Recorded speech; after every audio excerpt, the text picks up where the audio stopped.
very much in favor of the counting of points.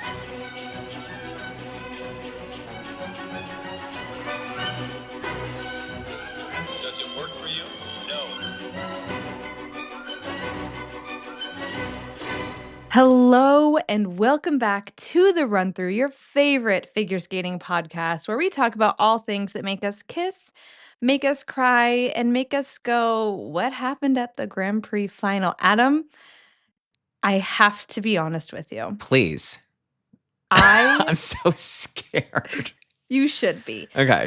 So I obviously started my viewing experience with Amber's free skate, made it to her popped triple sow and turned off the TV and said, I can't do this shit. So I have seen about a minute and a half of the Grand Prix final. I did not watch. Oh, this is any of really it. good. Oh my God. Okay. You know what? I So actually we're gonna wish. need a dramatic retelling. Okay. I kind of wish I knew that you didn't watch it because I would have prepared a quiz, which would have been really good. Okay, but I think in the vein of you only watching a minute of a champion's free skate, Yes. should we start with a quiz? Because I have a few quiz questions for you. Always. Yeah, it's finals week. Here, to the audience who's like, you have a figure skating podcast and you didn't watch the figure skating event. That's the point. It's basically finals week for me in my master's program, and I have a job, a baby, school, and then Ashley, can I this. let you So it in on a just didn't secret? happen. I don't think anyone who listens to this podcast comes to it for the factual information. Well, not anymore. Not since we lost Sarah. No. Okay, are you ready for the quiz? Yeah, I'm feeling scholarly. Okay. In the entire Grand Prix series this year, which woman had the highest total combined score? Combined. You're acting like that's going to be the thing that throws you off. I mean, I feel like it should be Cowrie. Final answer? Final answer. Yes, it was Cowrie. Where? That's the next question. Where? Where did she skate? Skate Canada. No, that's where she like fell on a double sow cow. NHK. Listen, the bar is low for Okay. this Grand Prix. You know what? I think I'm gonna scrap the quiz, but I'm gonna go to like a more general. It's going downhill. Now, Amber is the first American woman to win the Grand Prix final in a while. Okay, Yeah. who's Yeah. the last woman to medal at the Grand Prix final? The last U.S. woman to medal at the Grand Prix final. It can't be me. Is it Isabeau? Yes, it's Isabeau. Okay. Okay. Thank God it's not me. No, who's the last U.S. woman to win the Grand Prix final? See, okay, I know it's been since 2010. So then I was doing some mental math and that just didn't really pan out well for me. Okay. So I feel like my guess is like Rachel Flatt. So close. It was Alyssa Cisney. Now, who is the last U.S. woman to win before Alyssa? Sasha Cohen. Yes. Holy shit, I got that right? I know. I wish everybody could have seen the way that your eyes just rolled right out of your head. Like a shark. Oh my God.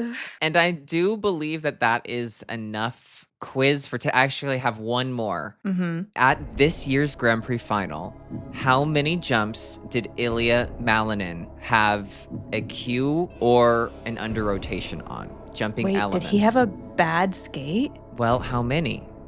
5. So close. All 7. Oh, Yes. wow. I think this just really, we should dive right into this recap.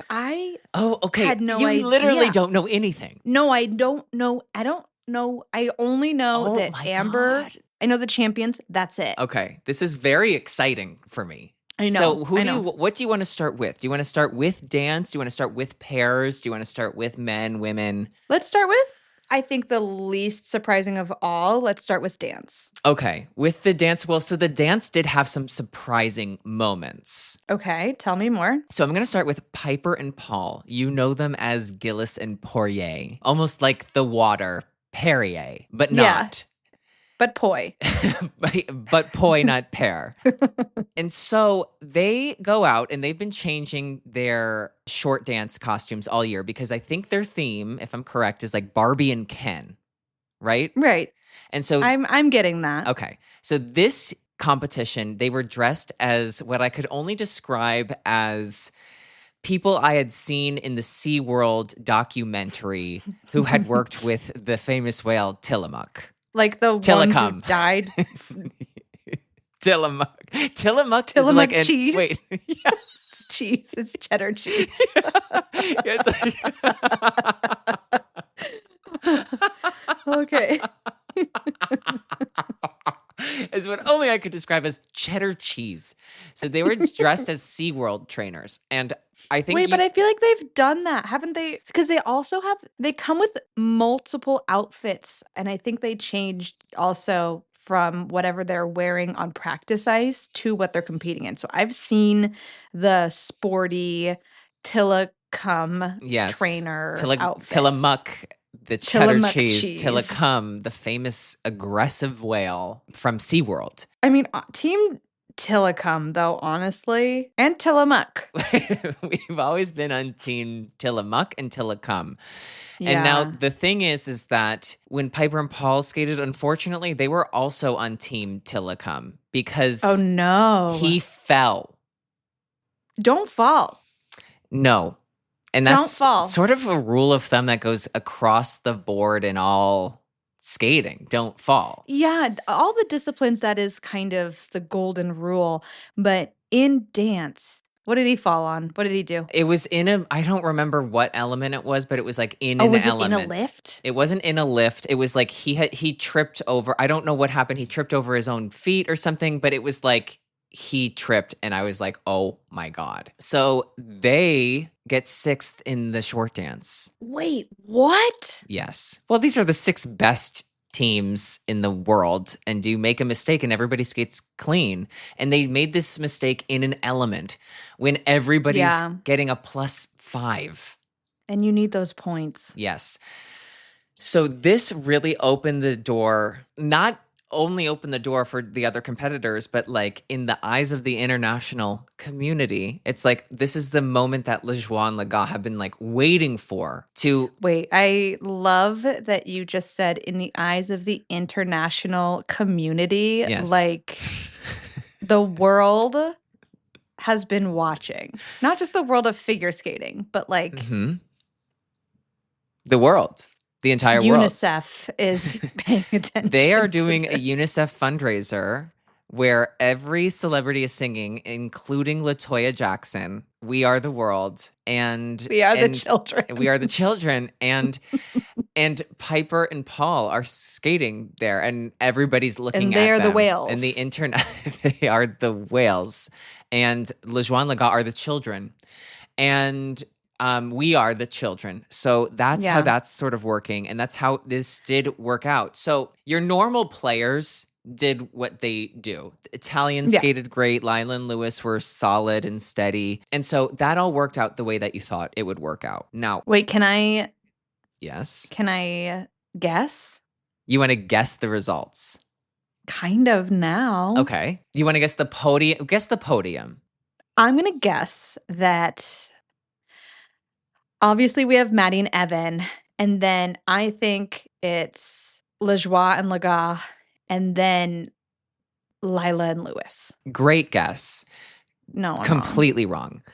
Now, What? yes. Well, you're not completely wrong, but you're not right at all. So, Okay. so let me back up. Now that Piper and Paul have fallen in the short dance, Mhm. arguably they were going to be the most competitive with Evan and Maddie. So now Evan and Maddie have this huge gap between them Yeah. and the rest of the field Mhm. heading into the free dance. Free dance happens. Piper and Paul skate really well. And up until Evan and Maddie go out on the ice, they're winning the free dance by 5 points. But they're still Whoa. behind Yeah. LaJoie and Laga. So like this Mhm. is the moment that LaJoie and Laga have been looking for. They are able to finally beat Piper and Paul in an international competition, which Mhm. I think is With going to make UNICEF watching. with UNICEF, LaToya Jackson watching, because she's always watching. With LaJoie and Laga beating Piper and Paul in an international competition, I think that this makes a better case for them to be more competitive with Piper and Paul at Canadians, and Mhm. then can be an even more interesting switch up at the World Championships. So right now, I think that's a very interesting thing. The Italians are just really strong skaters, and they skate really well. And I really like this robot program now that they've ditched those horrible Yeah, Party you can City actually costumes. watch it. Yes, and I like it. It's different. It's interesting. And what is there not to like about two 35-year-old people dressing up and pretending to be robots? No, I mean, I agree. I'm not doing that. I'm not either. And so I'm thinking I could be, but I'm not. You could. Yeah. I often spend my time thinking that when I'm that watching them. I could be. I could be doing that. So, but in all seriousness, they are two of the strongest skaters in the whole Okay. competition. So they get second. But the big story for Ugh. me is that Evan and Maddie take this as a time to not only win, but they beat Piper and Paul in the free dance by 5 points, which means they win the event by roughly 10 plus almost 15 points. So it's a Wow. blowout. It's Yeah. not even close. I'm really excited for Maddie and Evan. This event, they're holding the title of the most Grand Prix final wins of all time. Yes, they are not. Who? Maddie and Evan? Yeah. No, the most Grand Prix final wins of all time? Yeah. Like, not the Grand Prix final titles. Evan, I mean, Meryl and Charlie have won the Grand Prix final 5 times. I know. Evan Listen, and Maddie won this title for the 2nd time. here. Are you citing? NBC Olympics is really they will throwing me they off. will give you a rigmarole around the truth. They back-to-back champions, record tied. They tie Meryl Davis, Charlie White, Tessa Virtue, Scott Moore, and Marina Anisina and Gwendol. For 6 Grand Prix final dance medals. Medals. So I'm pulling an NBC myself. Yes. And making up facts. Well, you took medals and you went gold medals. Okay, actually, no. Maddie Chalk and Evan Bates tie the record. Never mind. It's just they did the same post twice. We need to talk to the person that's in charge of their content. But they didn't lie. You lied to me about what you saw. I feel like I should tell you about the pairs. Okay. Yeah. Wait, I have a new appreciation for pairs. That's great. Thank you. I was in Iceland last week, and I was actually at the Icelandic National Championships, and they have their own pair team, and they qualified to skate at Europeans, which is a very big deal for them. And so after nationals, there was a team camp, and I got to work with them on their choreography. I at least have one favorite pair team now, and it's and they're going to the Europeans. pair team from Iceland, and they're going to Europeans. So that's all I have to say about that. Did you learn anything about pairs that you didn't know? I would say what I learned is that their favorite thing to say is no. In regards to what? That's not possible. What were you asking them to do? Look at your partner. Like, wait, no, I need to go this way. And I'm like, then turn your head. You can do this. Well, there was some of that at the Grand Prix final. Turn your head. No, I don't want to.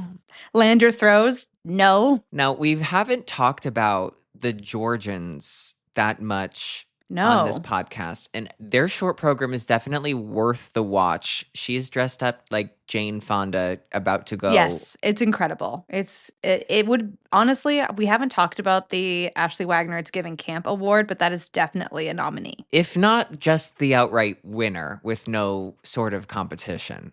There's not a lot of camp this year, and Luna hasn't been present, so what are we No, to there's do? not a lot of camp. There's just a lot of people who should go to summer camp to fix Camp. some things. Go to Train. camp, to training camp.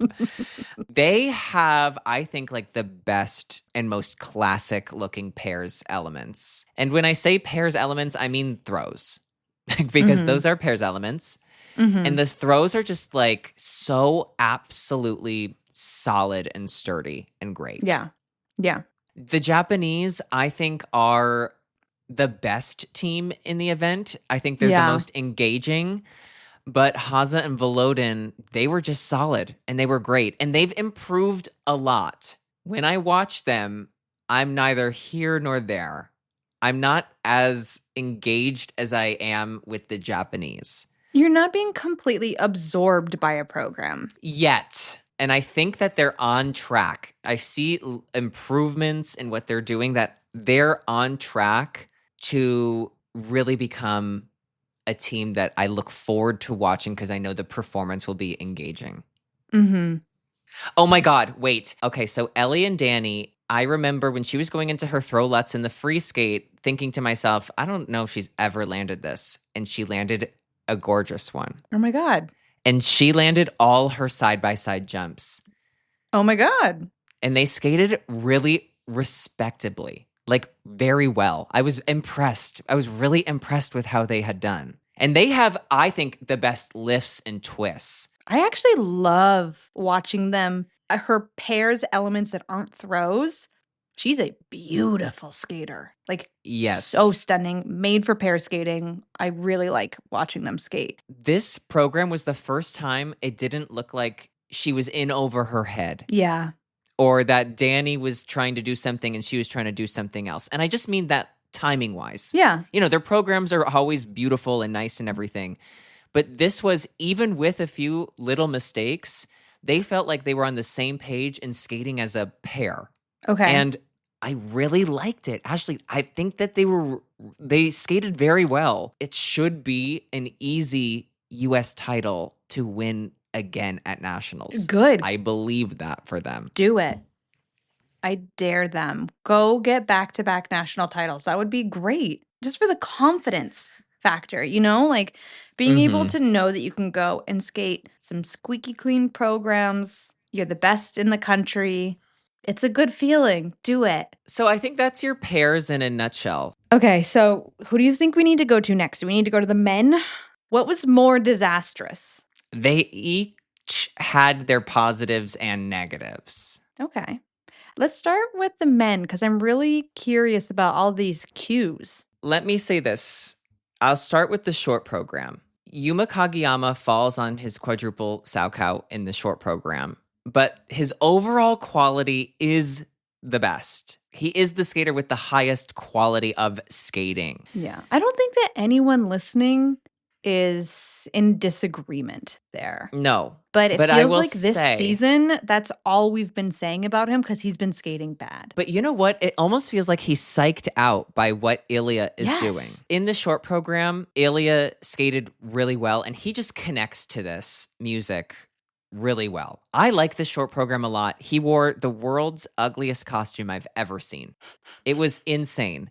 Ashley, the shirt was flared. The pants were flared. My nostrils were flared when I saw him go out in this. It's the craziest, ugliest costume.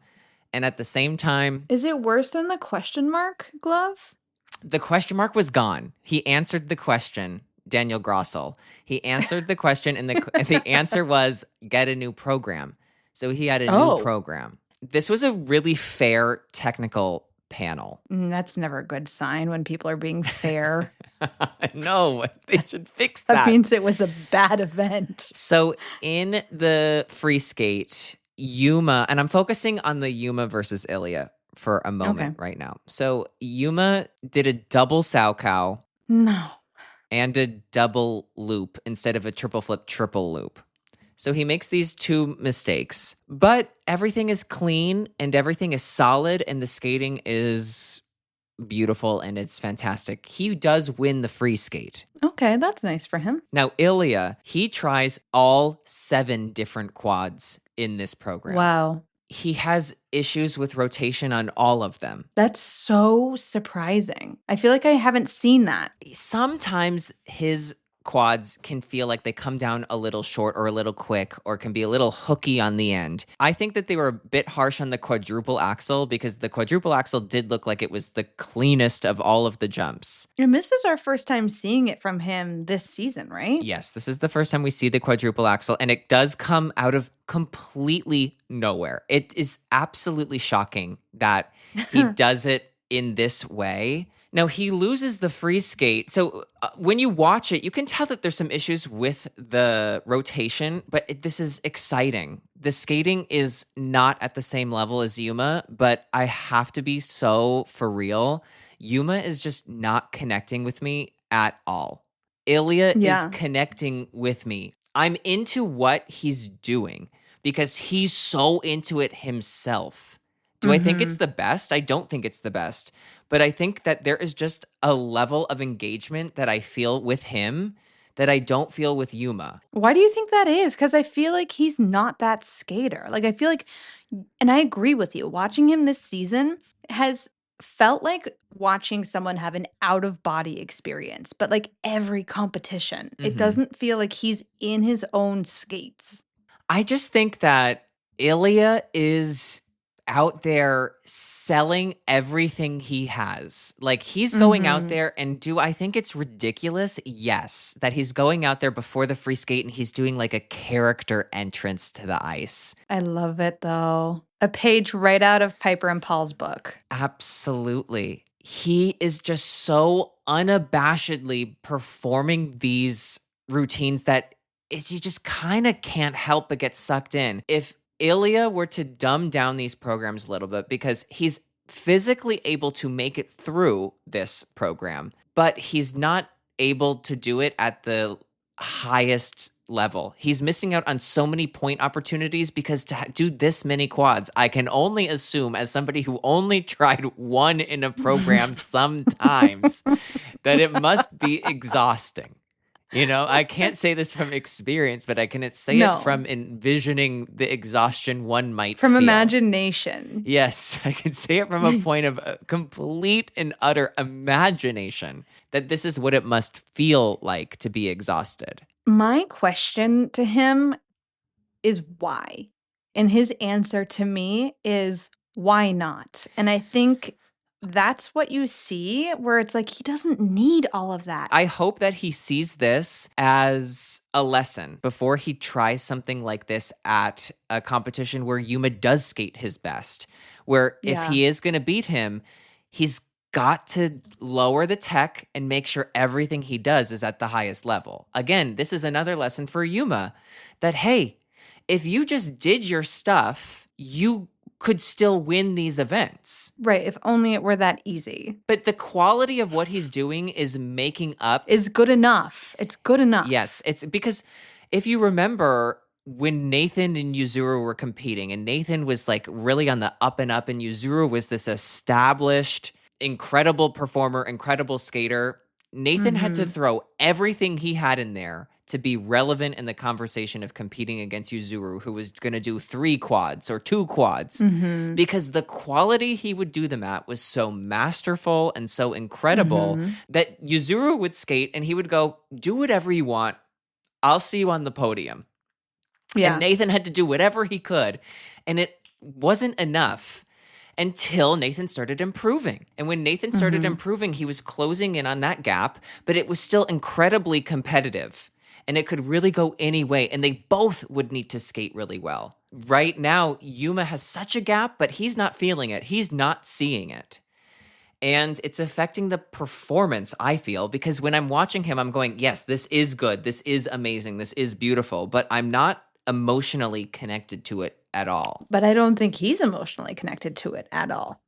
And you watch that free skate, and I think it's one of his best programs. I love his free skate. But it's like, It's kind of like how I felt about my Muse free skate. It was one of my favorite programs of all time. I just never actually skated it the way that I wanted to. And I feel like that's something that's happening to him. He's not skating it the way that he can. And so, like, you never get to squeeze as much out of it as, you possibly can. And I just want to sit him down and be like, you're good enough. Turn off your mind. Like, just do what you do. That is good enough. Like, I feel like he's stepping out onto the ice feeling like he has to do so much more. And when you're skating with that deficit mentality, you're always going to be fighting that uphill battle, and it's going to make your program feel completely unmanageable. It does feel like he's not completely bought into what he's doing. Exactly. No, and he should. And so he should. good. Because if we think of somebody who was always bought in and it felt elegant and it just felt so good, was Shoma. Shoma, yeah. Shoma could skate to my voicemails. He could skate to this podcast. And if he skates one more year, if he ever comes back, he should skate to an episode of the podcast.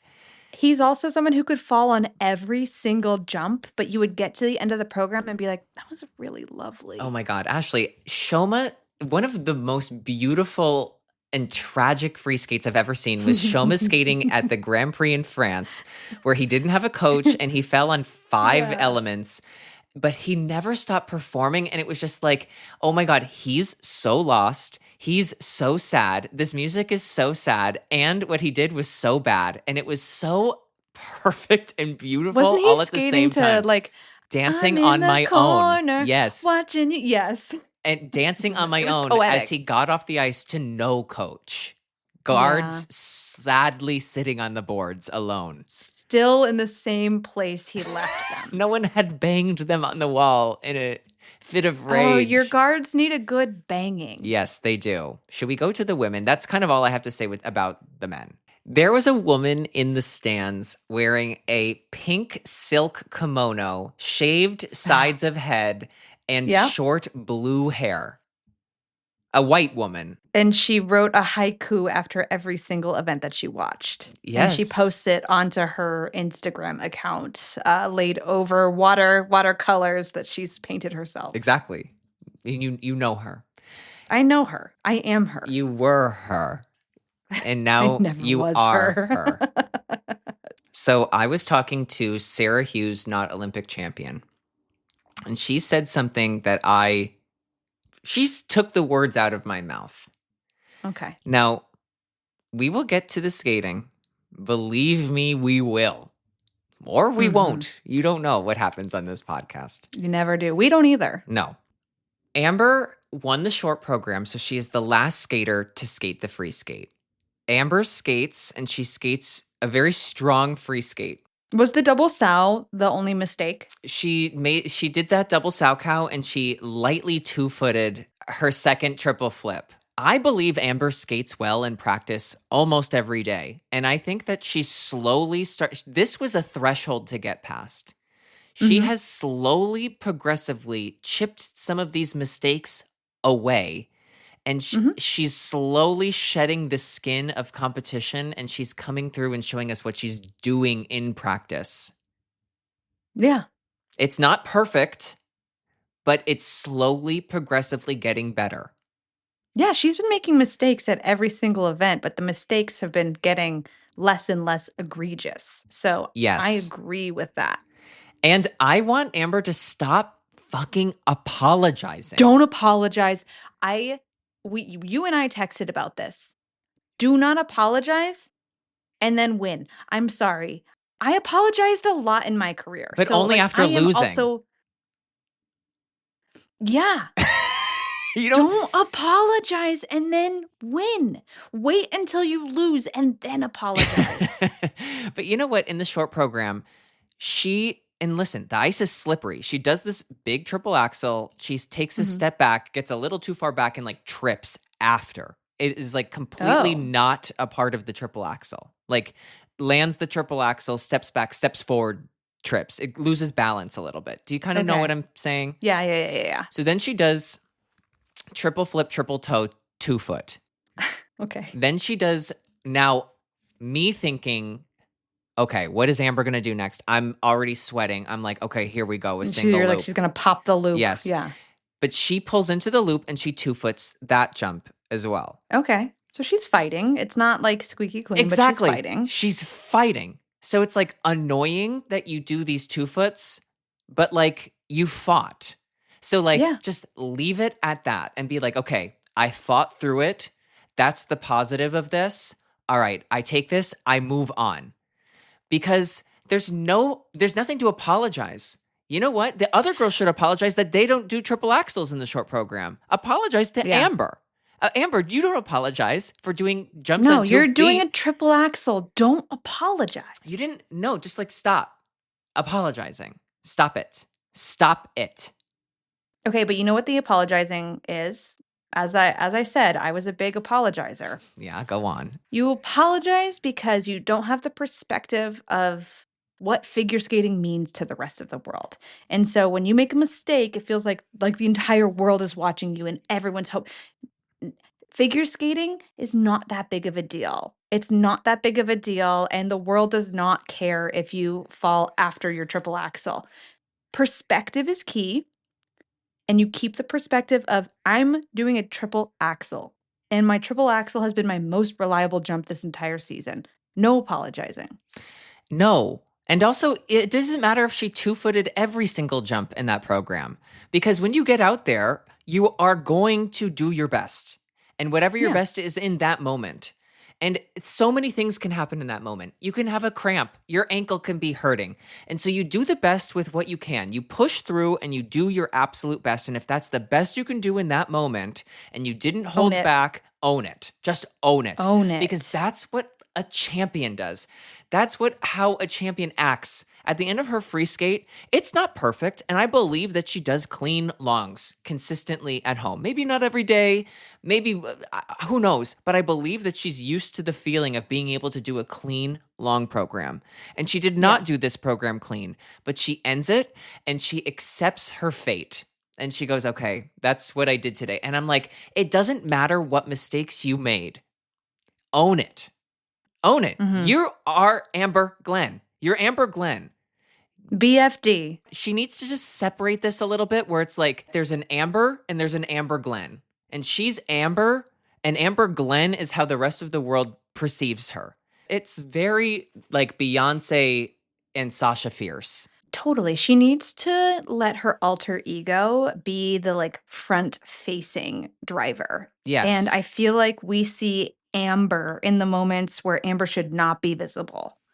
And that sounds like we're saying don't show your emotions. No, but it's like you don't need to show your insecurities, because the more you kind of pretend that you don't have them, the more they kind of go away. Yeah, you fake it till you make it. And so if you're sitting in the kiss and cry and you're like, I'm so sorry, who are you sorry to? You're frustrated with yourself, and that's okay, but you don't need to be sorry. You're not disappointing anyone. Now, Ashley, she's in the kiss and cry, and it's pretty obvious at this point that she will win. And so she's just waiting for her scores, and the scores come in, and she wins, and it's a moment of pure, absolute, unbridled joy. Then we see the camera, and it pans over to the 3 Japanese women who are currently first, second, and third before Amber now takes over, okay? The camera comes over, and all 3 Japanese women then, in synchronization, do Amber's last pose. I hate this, Adam. You need to be upset that you got beat. There is no place for friendship in competition. The girls are too friendly these days, and that's why competition is not exciting anymore. No, you got beat. Be mad. If I was Kaori Sakamoto's mother, I would get her in the car, and on the drive home, I would say, Amber Glenn has a really nice triple axel, doesn't she? And I'd leave it at that. And then, you know what? She would think twice about doing the ending pose of the girl that beat her at the Grand Prix final. It feels like you don't care. That's what it is. She took money from you. She literally took money from you. And you're going to do her ending position? Do you think Michelle Kwan in Nagano was going, I'm going to scream like Tara Lipinski. Good for her. No, Michelle Kwan was mad that she skated for 20 more years. Bite. I want bite. I'm just watching like a bunch of girls just go out and do a program. I don't want to see that. I want to see somebody want to go out there and do their best. And if they're and when somebody does better, okay, great. Congratulations, you did better. But it's not a fucking sleepover. It's just, you can respect your competitors, but I'm telling you, as somebody who would be sitting in the green room, I would feel wildly uncomfortable, and it would feel so fake to do somebody else's pose, because I wanted to beat you. I wanted to win. I wanted to do better. And I know it might sound rich as somebody who barely won to say I want to win. But it didn't mean I wasn't competitive. It just meant I was full-bodied and I couldn't do all of the hard jumps. That's what it meant. It just meant that